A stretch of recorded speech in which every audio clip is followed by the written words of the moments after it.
नमस्कार दोस्तों, स्वागत करता हूं मैं अपने YouTube channel Uttarakhand GK with extra fact में। तो दोस्तों, मैं आज आपके लिए कुछ महत्वपूर्ण प्रश्न लेकर आया हूं जो आने वाले एग्जाम के लिए इम्पोर्टेंट हो सकते हैं। तो शुरू करते हैं हम अपनी आज की वीडियो को, जिसका पहला प्रश्न है दोस्तों, लाल हवेली एवं पुष्पहार किसकी रचना है? तो दोस्तों, ये रचनाएं किसकी हैं? तो ये गौरापंत शिवानी जी की हैं। ये आपको अच्छे से याद रखना है। इनसे रिलेटेड अन्य फैक्टों में जो आपको याद रखना है दोस्तों कि इनका जन्म 1923 में हुआ था, गुजरात में स्थित राजकोट में हुआ था। ये भी आपको याद रखना है, ये भी पूछा जाता है दोस्तों। इनकी अन्य रचनाओं में जो आपको याद रखनी है कि इनकी जो अन्य रचनाएं हैं वो विष कन्या है, 14 फेरे है, भैरवी है और गहरी नींद है। ये भी आपको याद रखना है। इनकी मोस्ट इंपोर्टेंट रचनाएं हैं ये सभी, जो आपको याद रखनी है दोस्तों, अगले एग्जाम में शायद पूछी जाएंगी। और अगला प्रश्न है दोस्तों, इनसे संबंधित जो अन्य फैक्टों में आपको याद रखना है कि इन्हें पद्मश्री पुरस्कार कब मिला था? तो वो 1981 में मिला था। और ये किसकी पुत्री हैं? तो मृणाल पांडे की पुत्री हैं। ये भी आपको याद रखना है। और दोस्तों, इनसे संबंधित एक प्रश्न और बनता है, इन्हें जो शिवानी नाम दिया था वो रविंद्रनाथ टैगोर जी के द्वारा दिया गया था। ये भी आपको याद रखना है दोस्तों। अगला प्रश्न है आज का हमारा दोस्तों, योजना आयोग द्वारा टिहरी डैम को मंजूरी कब दी गई थी? तो दोस्तों, टिहरी डैम को मंजूरी 1972 में दी थी योजना आयोग के द्वारा। और आपको ये भी याद रखना है कि इसका जो सर्वेक्षण किया गया था वो 1961 में किया गया था। टिहरी बांध का जो सर्वेक्षण हुआ था दोस्तों वो 1961 में हुआ था और योजना आयोग द्वारा इसे मंजूरी 1972 में दी गई थी। और जो इसका निर्माण कार्य प्रारंभ हुआ था उत्तर प्रदेश जल विद्युत निगम द्वारा, वो कब हुआ था दोस्तों? वो हुआ था 1978 में। ये भी आपको याद रखना है। और जो टिहरी बांध परियोजना है दोस्तों, ये टोटल 2400 मेगावाट की है। ये भी आपको याद रखना है। और जो स्टार्टिंग में जो ये योजना थी तो दोस्तों वो 600 मेगावाट की थी। ये भी आपको याद रखना है, 600 मेगावाट की। ये आयोग द्वारा ये पूछा गया था, स्टार्टिंग में ये 600 मेगावाट की थी। और इसका जो प्रथम चरण था दोस्तों वो कब उत्पादन हुआ था? पहला वो 2006 में हुआ था और 1000 मेगावाट का हुआ था। स्टार्टिंग में जो इसका उत्पादन हुआ था वो 30 जुलाई 2006 को हुआ था दोस्तों। और कितना? 1000 मेगावाट का। ये भी आपको याद रखना है। इसके साथ जो रूस के साथ समझौता हुआ था दोस्तों, जो आपको याद रखना है, रूस के साथ समझौता 1986 में हुआ था। और 1988 में इसका कार्य दोस्तों टीएचडीसी को सौंपा गया था। टीएचडीसी की स्थापना होती है और 89 से टीएचडीसी ने इसका कार्य करना प्रारंभ किया था। ये भी आपको याद रखना है। इससे संबंधित एक समिति बनी थी, टिहरी बांध विरोधी समिति। तो वो कब बनी थी? वो 1978 में बनी थी दोस्तों। और एक प्रश्न और पूछा जाता है जो आपको याद रखना है कि इसका सबसे पहले विरोध किसने किया था? तो वो कमलेंदुमती शाह जी के द्वारा किया गया था। ये भी आपको याद रखना है दोस्तों। अगला प्रश्न है दोस्तों हमारा, फड़कानोली शिलाश्रय की खोज किसने की थी? तो दोस्तों, फड़कानोली जो गुफा है उसकी खोज किसने की थी? तो वो यशोधर मठपाल जी के द्वारा की गई थी, 1985 में की गई थी। ये भी आपको याद रखना है। इनसे संबंधित एक प्रश्न और आता है, इन्होंने 65 साल शिलाश्रय की खोज भी की थी जो 1989 में की थी। ये भी आपको याद रखना है दोस्तों, यशोधर मठपाल जी के द्वारा। इन्होंने फड़कानोली की खोज 1985 में की थी और 65 साल की खोज कब की थी? 1989 में। ये बहुत ही इंपॉर्टेंट प्रश्न है दोनों, आपको ये अच्छे से याद रखने हैं दोस्तों। अगला प्रश्न है दोस्तों आज का हमारा, लखुली विराली के नाम से किस चंद्र राजा को जाना जाता है? तो दोस्तों, लखुली विराली किस चंद्र राजा को कहा जाता है? तो वो लक्ष्मी चंद को कहा जाता है। ये आपको याद रखना है। इन्होंने गढ़वाल पे लगातार 8 आक्रमण किए थे, असफल आक्रमण थे दोस्तों। इस समय जो गढ़वाल के राजा थे तो वो थे मानसा। ये भी आपको याद रखना है। और जो 8वां युद्ध लड़ा गया था दोस्तों, जो आपको याद रखना है कि मानसा का एक सेनापति था खतड़ सिंह, जो उस युद्ध में मारा जाता है, 8वें युद्ध में मारे गए थे। और जिसके कारण कुमाऊं में खतड़ुआ त्योहार मनाने की प्रथा प्रारंभ हुई थी। ये भी आपको याद रखना है दोस्तों। और लक्ष्मी चंद से संबंधित एक प्रश्न और याद रखना है कि इनके जो सेनापति का नाम था वो गेंडा था। ये भी आपको याद रखना है दोस्तों। इनके सेनापति का नाम गेंडा था और मानसा के सेनापति का नाम खतड़ सिंह था, जो आपको याद रखने हैं दोस्तों।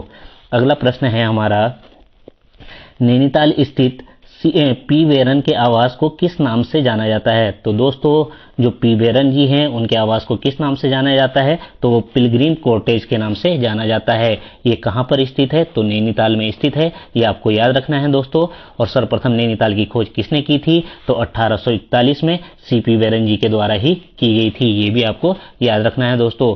इनकी खोज किसने की थी? सीपी बेरन ने की थी, 1841 में की थी। और ये कहाँ के रहने वाले थे? वो शाहजहांपुर के रहने वाले थे। ये भी आपको याद रखना है।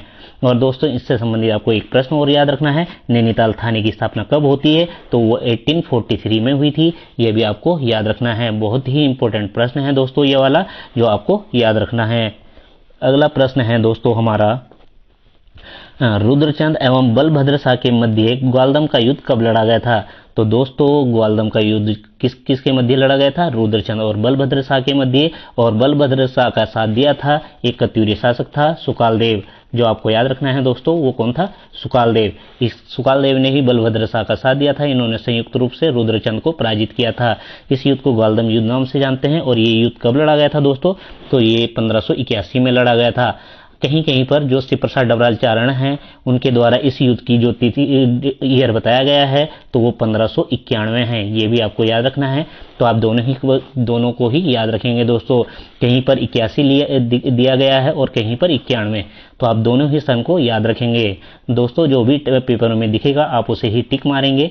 ज़्यादातर वैसे 1591 बोला जाता है, तो आप इसे भी अच्छे से याद रखेंगे, बहुत ही अच्छे से। अगला प्रश्न है दोस्तों, इससे संबंधित एक फैक्ट जो छूट गया दोस्तों, कि जो रुद्रचंद के सेनापति का नाम क्या था, तो आपको याद रखना है इनके सेनापति का नाम पुरुषोत्तम पंत था। ये आपको याद रखना है दोस्तों, बहुत ही इंपॉर्टेंट प्रश्न है कि रुद्रचंद के सेनापति का नाम क्या था, तो वो पुरुषोत्तम पंत था। ये आपको याद रखना है दोस्तों। अगला प्रश्न है हमारा, गोल्डन गर्ल के नाम से किसे जाना जाता है। तो दोस्तों उत्तराखंड में गोल्डन गर्ल के नाम से किसे जाना जाता है, तो वो दिलराज कौर जी हैं, जिन्हें उत्तराखंड में गोल्डन गर्ल के नाम से जाना जाता है। ऐसे ही एक क्वेश्चन और पूछा जाता है कि गोल्डन बॉय के नाम से किसे जाना जाता है, तो वो जसपाल राणा जी को जाना जाता है।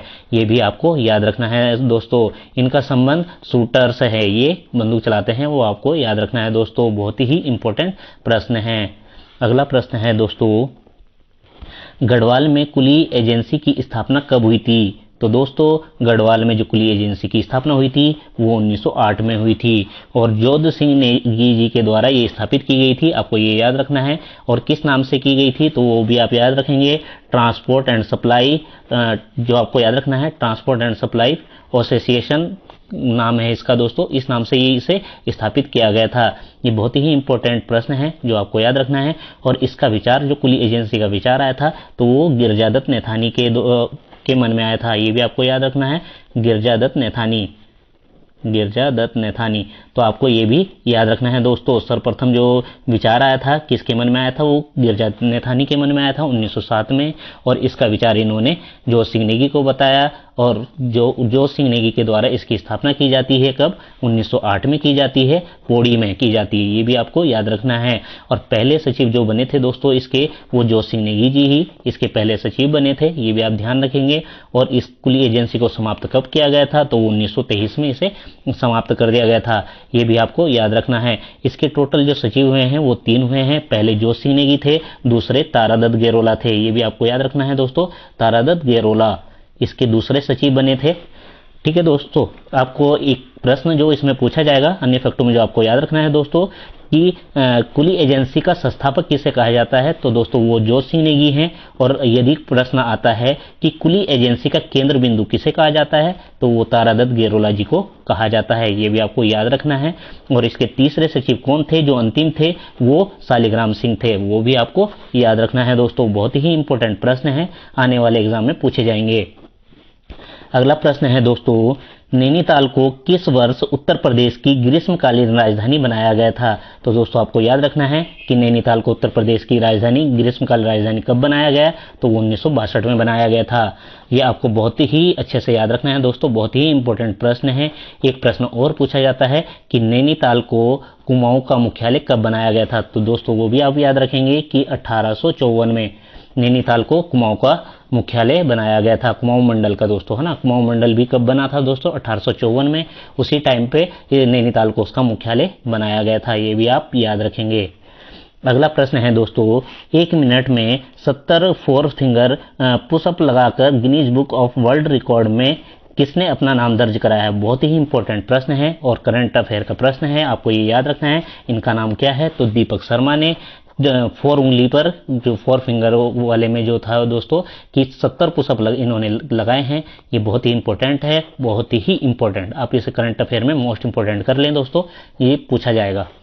अगला प्रश्न है, कुमाऊं परिषद का पहला अधिवेशन कहाँ आयोजित किया गया था? तो दोस्तों कुमाऊं परिषद का जो पहला अधिवेशन हुआ था वो अल्मोड़ा में हुआ था, 1917 में हुआ था। ये आपको याद रखना है, बहुत ही इंपॉर्टेंट है और ये हाईकोर्ट क्लर्क वाले एग्जाम में पूछा जा चुका है, आपको ये याद रखना है। और इसके अध्यक्ष कौन थे? तो वो जयदत्त जोशी जी थे इसके अध्यक्ष, ये भी आपको याद रखना है।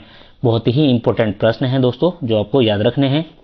अगला प्रश्न है दोस्तों, किस चंद शासक ने जुआ खेलने पर टैक्स लगाया था? तो दोस्तों जुआ खेलने वालों पर टैक्स लगाने वाले शासक वो जगत चंद थे। इसे जो कुमाऊं में चंद्रवंश का स्वर्णिम काल के नाम से भी जाना जाता है, इन्हें कुमाऊं का स्वर्णिम काल, इनके काल को कहा जाता है कुमाऊं का स्वर्णिम काल।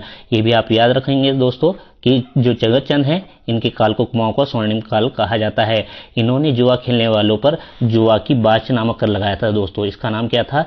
जुआ की बाच। ठीक है दोस्तों, जुआ की बाच नामक कर इन्होंने लगाया था जुआ खेलने वालों पर। और इन्होंने 1000 गायें दान की थी, इसलिए इन्होंने गो सहस्त्र दान प्रथा भी चलाई थी।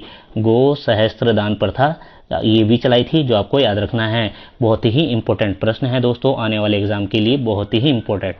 अगला प्रश्न है आज का हमारा दोस्तों, मुजफ्फरनगर कांड कब घटित हुआ था? तो मुजफ्फरनगर कांड कब हुआ था ये आप सभी को पता होगा दोस्तों।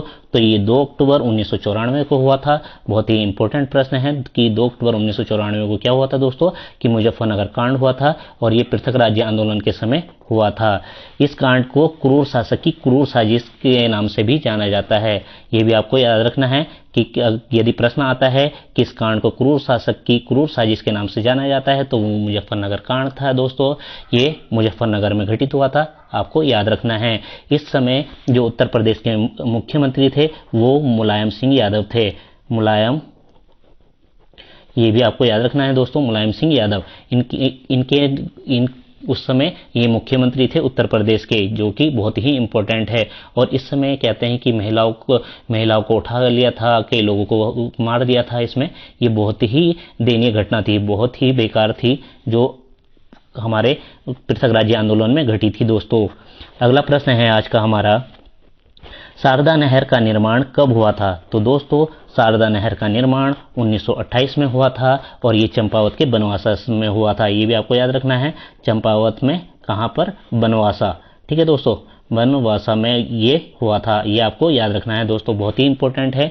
और जो इसके लिए जो एक संधि हुई थी नेपाल के साथ कि शारदा नहर शारदा बांध समझौता हुआ था, ये अंग्रेजों के मध्य और गोरखों के मध्य हुआ था। ये भी आपको याद रखना है। तो वो कब हुआ था? तो 1920 में हुआ था। और उसी दौरान से दोस्तों 1920 में इस नहर का निर्माण कार्य प्रारंभ हो गया था। और ये कंप्लीट कब होती है? तो ये 1928 में हुई थी और ये चंपावत के बनवासा से निकाली गई थी। शारदा, जिसे हम काली नदी के नाम से भी जानते हैं दोस्तों, उस पर ये नहर बनी है। ये आपको याद रखना है, ये बहुत ही इंपॉर्टेंट प्रश्न है। अगला प्रश्न है दोस्तों, उत्तराखंड में पहली राजनीतिक गिरफ्तारी किसकी हुई थी? तो दोस्तों उत्तराखंड में पहली राजनीतिक गिरफ्तारी मोहन सिंह मेहता जी की हुई थी। ये आपको याद रखना है, बहुत ही इंपॉर्टेंट प्रश्न है। और मोहन सिंह मेहता से संबंधित अन्य फैक्टों में जो आपको याद रखना है दोस्तों, कि इनका जन्म 1897 में हुआ था और बागेश्वर जनपद में हुआ था।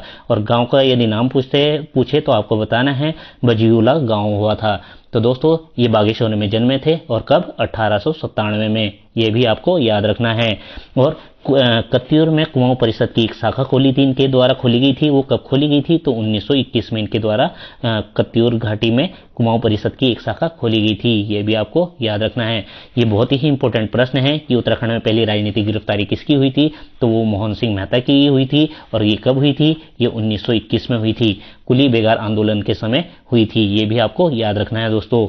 अगला प्रश्न है हमारा, गढ़वाल केसरी के नाम से किसे जाना जाता है? तो दोस्तों ये भी आपको याद रखना है कि गढ़वाल केसरी के नाम से किसे जाना जाता है?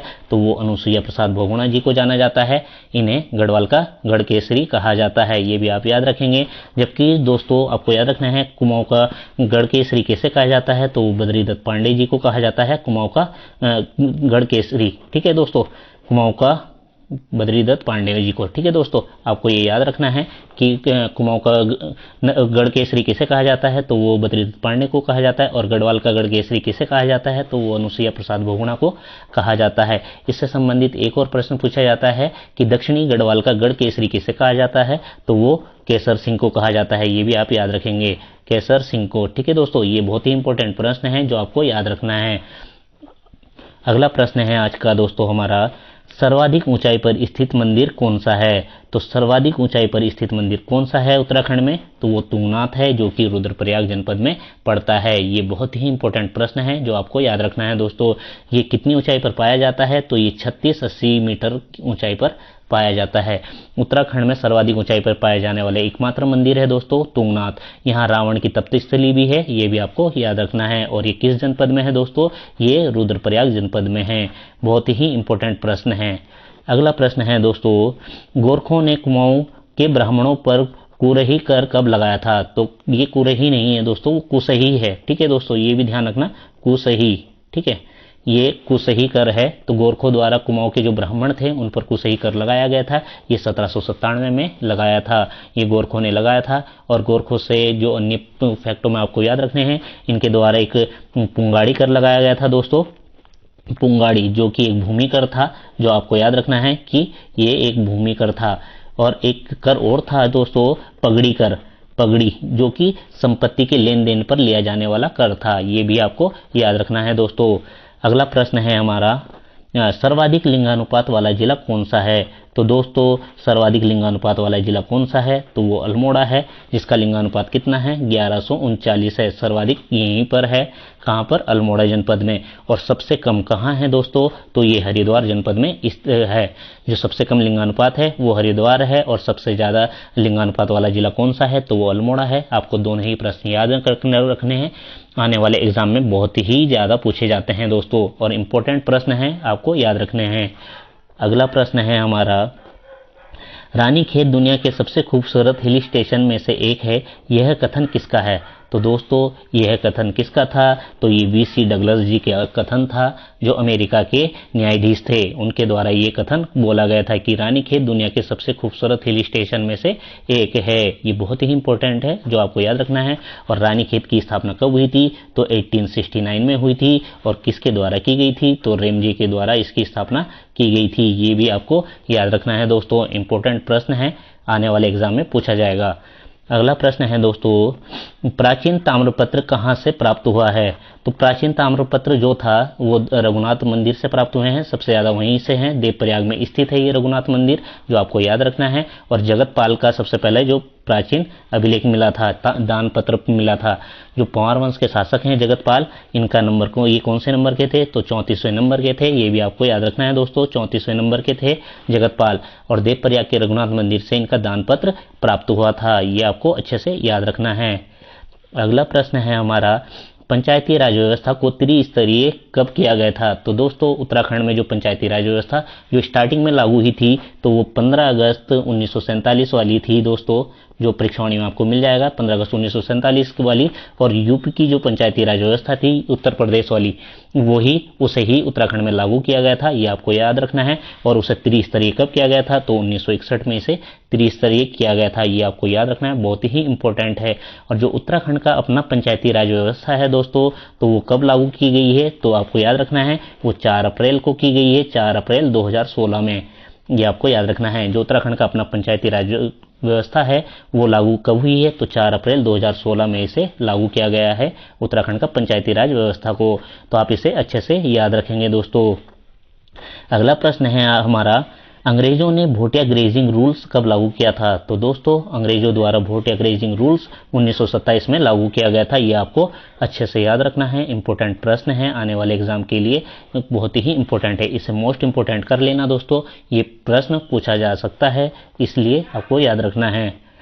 अगला प्रश्न है दोस्तों, अगला प्रश्न है दोस्तों, 2011 की जनगणना के अनुसार राज्य में जनसंख्या घनत्व कितना था, तो 2011 की जनगणना के अनुसार उत्तराखंड का जनसंख्या घनत्व था 189, जो आपको याद रखना है, बहुत ही इंपॉर्टेंट है दोस्तों। और जनसंख्या घनत्व में उत्तराखंड का स्थान कौन सा है, तो वो है 25वां, जो आपको याद रखना है। अगला प्रश्न है दोस्तों, किस कवि की तुलना जॉन कीटस से होती है? तो उत्तराखंड के किस कवि की तुलना जॉन कीटस से होती है? तो वो चंद्रकुंवर बरथवाल जी हैं, जो आपको याद रखना है दोस्तों। 1919 से लेकर 47 तक इनका कार्यकाल रहा है, बहुत ही इंपॉर्टेंट है। और इनका एक कविता संग्रह है दोस्तों, जिसका नाम है हिमवंत, बहुत ही इंपॉर्टेंट। और ये एकमात्र कवि हैं जिनकी तुलना निराला जी से की जाती है। ये बहुत ही इंपॉर्टेंट प्रश्न है दोस्तों, जो आपको याद रखना है।